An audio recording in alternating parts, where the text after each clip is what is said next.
We're just going to do it I would say long way, okay? But it's important to know the long way so we can look at the shortcut later.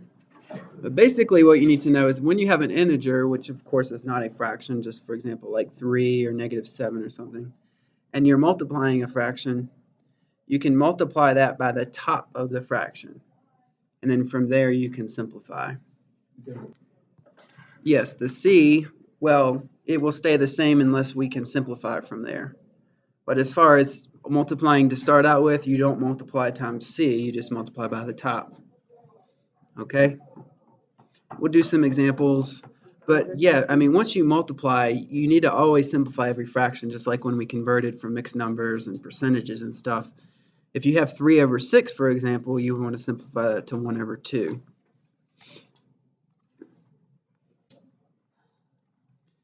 All right, first example, 4 times -3/2. So again, the first thing we're going to do is just take the integer and multiply the top of the fraction. So we get 4 times -3/2. What is 4 times -3? Yes. So notice once we do that, we do need to simplify it down, if possible. And that is equal to -6. So therefore the final answer is, final answer is -6. So you're just multiplying and simplifying. Those are the two steps. Multiply, simplify. If you don't simplify, for example, if you gave this as an answer, it wouldn't be 100% correct. You've got to reduce it. But what he said, I'm going to show you guys, what he was saying was you can put 4 as 4/1, and then now you're multiplying two fractions. You just multiply straight across, multiply the top, you get -12. As you can see, you get the same answer. If you want to do it that way, it's fine, but I think, you know, it's a little bit shorter to not have to put it under 1 and just multiply the 4 times -3, but you can do what you'd like. Yes. All right, let's do another example.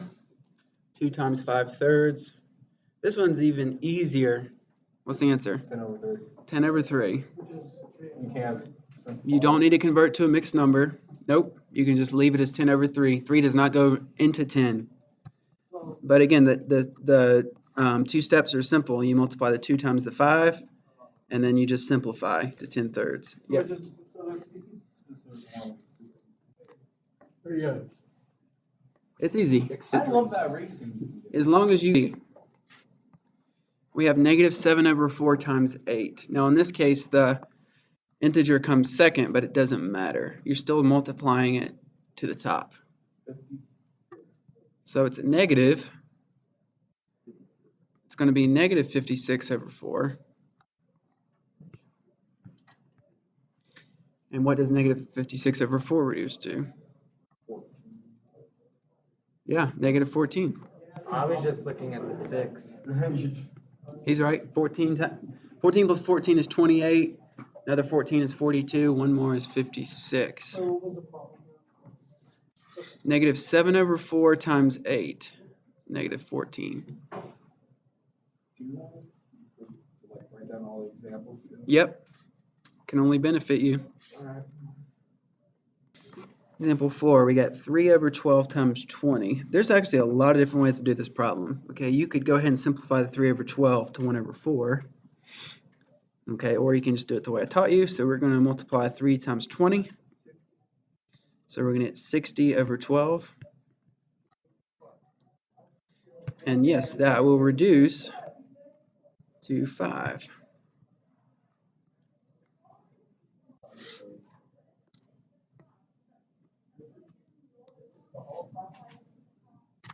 Any questions on that one? We do have one more to do. This one will be a little bit more complicated.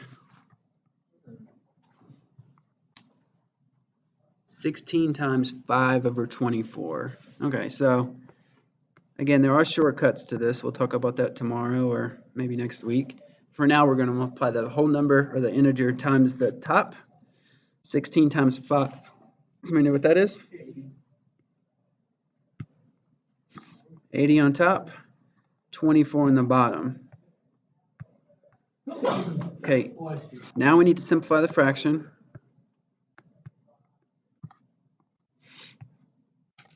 What's the biggest number that goes into 80 and 24? 8. Good. So we're going to divide the top and bottom by 8. Actually, I think 16 goes into them, but that's okay. Oh no, 16 doesn't go into 24. Never mind. Yeah, 8 is biggest. So 80 over 8 is 10. And then 24 over 8 is 3.